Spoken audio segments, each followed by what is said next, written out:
Hello, माझं नाव मानसी आहे आणि मी खूप दिवसातून ब्लॉग पोस्ट करणार आहे. आणि जसं की बघू शकता व्हिडिओमध्ये माझं मूड थोडासा खराब आहे, कारण की मी निघाले होते ट्रिपसाठी आणि शूटसाठी पण ॲक्च्युली माझी थोडीशी किरकिर झाली होती, त्याच्यामुळे मूड ऑफ होता. पण ठीक आहे, परत मग सगळे भेटलो आम्ही आणि निघायची तयारी वगैरे चालू होती. मग सगळ्यांसोबत माझा मूड ठीक झाला नंतर ना.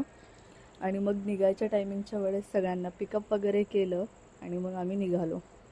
आणि खूप लांबचं होतं ट्रॅव्हलिंग. दांडेलीला जायचं होतं आम्हाला कर्नाटकमध्ये आणि आम्ही ते कारने ट्रॅव्हल करणार होतो, तर पूर्ण 10 तास लागले तिकडे जायला. पण एन्जॉय पण तेवढंच झालं आणि रात्रीचं टाईम होतं ट्रॅव्हलिंगचं, त्याच्यामुळे एवढं काय समजलंच नाही की कसं पोहोचलो. आणि रात्रभर आशू ड्रायव्हिंग करत होता. आणि त्याच्यानंतर मी सकाळी एक 5-6 वाजता आम्ही बेळगावमध्ये पोहोचलो असेल आणि तिथून दांडेलीला जायला आम्हाला 1 तास वगैरे लागला असेल. आणि मग त्याच्यानंतर सकाळ झाली होती, त्यावेळेस मग गजरा वगैरे थांबलो, थोडंसं गजरा वगैरे आम्ही घेतला आणि त्याच्यानंतर पुढं गेलो. आणि हे तिथलं रामनगर म्हणून कुठलं तरी एक होतं डेस्टिनेशन, तिथं आम्ही थोडंसं उतरलो, थोडासा ब्रेक घेतला आणि पुढं गेलो. पुढे आम्ही ना, तर इथं आम्ही एका शूटला पण आलो होतो, तर हे त्या क्लायंटचं घर आहे. तर आम्ही ॲक्च्युली रिसॉर्ट पण बुक केलं होतं, पण पहिलं आम्ही त्यांच्या घरी गेलो होतो, त्यांना भेटलो वगैरे, त्यांच्या घरी थांबलो, फ्रेश झालो, ब्रेकफास्ट वगैरे केला आणि त्याच्यानंतर आम्ही जाणार होतो रिसॉर्टवरती. तर मग पहिल्यांदा इथे वेट केला आणि त्याच्यानंतर सगळे आम्ही फ्रेशनअप वगैरे झालो.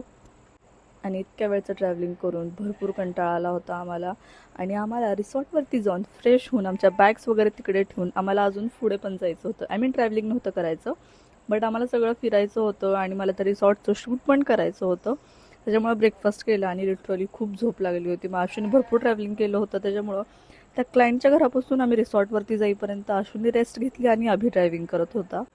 आणि इथे विशू आला होता आणि विशू तर क्लायंटसोबत दुसऱ्या गाडीमध्ये होता. ते आम्हाला लोकेशन दाखवत तिकडे घेऊन चालले होते, कारण आम्हाला रिसॉर्टचं लोकेशन माहीत नव्हतं. मग जाताना आम्हाला हे नदी वगैरे दिसली होती, मग तिथे आम्ही थांबलो होतो बघायला. आशू काय उतरलं नव्हता, कारण तो झोपला होता. मग आम्ही इकडे थोडं फिरलो, तिकडे कसं ब्रिज होता आणि एकदम सुंदर व्ह्यू होता. तर ते सगळं आम्ही बघितलं. त्यांनी आम्हाला अजून काही काही जागा वगैरे दाखवल्या आणि त्याच्यानंतर परत आम्ही रिटर्न निघालो होतो रिसॉर्टकडे जायला. आणि नंतर रिसॉर्टवरती पोचलो होतो आणि हे ना रिसॉर्टचं एंट्रन्स आहे. एकदम असे सुंदर विलाज होते आतमध्ये आणि एकदम हे जंगलच्या मध्ये होतं पूर्ण प्रॉपर. त्याच्यामुळे सगळीकडे झाडे वगैरे होती आणि आजूबाजूला काहीच नव्हतं, फक्त झाडे होते सगळीकडे. आणि ते स्विमिंग पूल पण होतं. मग आल्या आल्या लगेच मी रिसॉर्टचं शूट करायला सुरू केलं आणि हाफ वगैरे शूट कंप्लीट केलं. आणि त्याच्यानंतर ठरवलं की आम्ही पूलमध्ये जाईल आणि त्याच्यानंतर मग आम्ही फ्रेशनअप होऊन जेवण करून मग आम्ही जाईल राफ्टिंग वगैरे करायला.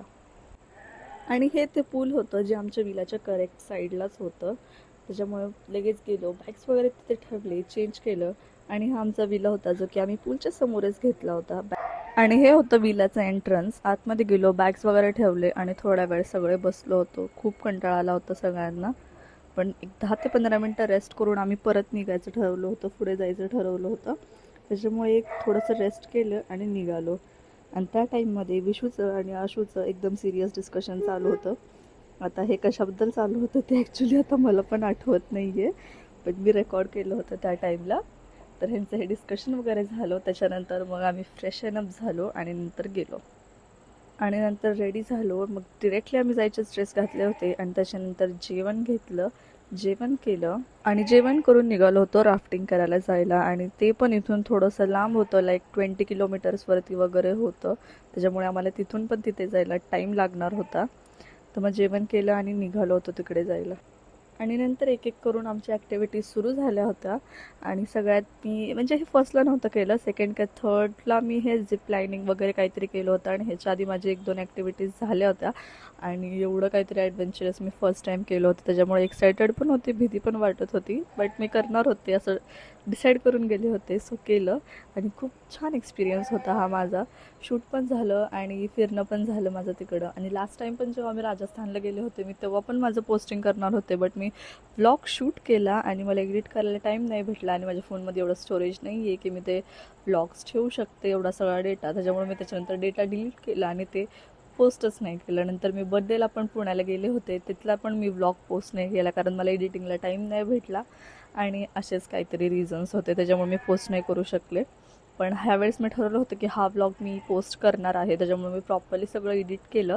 बट ज्या टाईमला मी ॲक्टिव्हिटीज करत होते त्या टाईमला शूट घेणं पण खूप अवघड होतं, पण तरी पण मी काय काय क्लिप्स कवर करायला सांगितले, सोबत होते त्यांना. आणि आशुनी सगळं हे शूट वगैरे केलं, त्याच्यामुळे सगळं पॉसिबल झालं.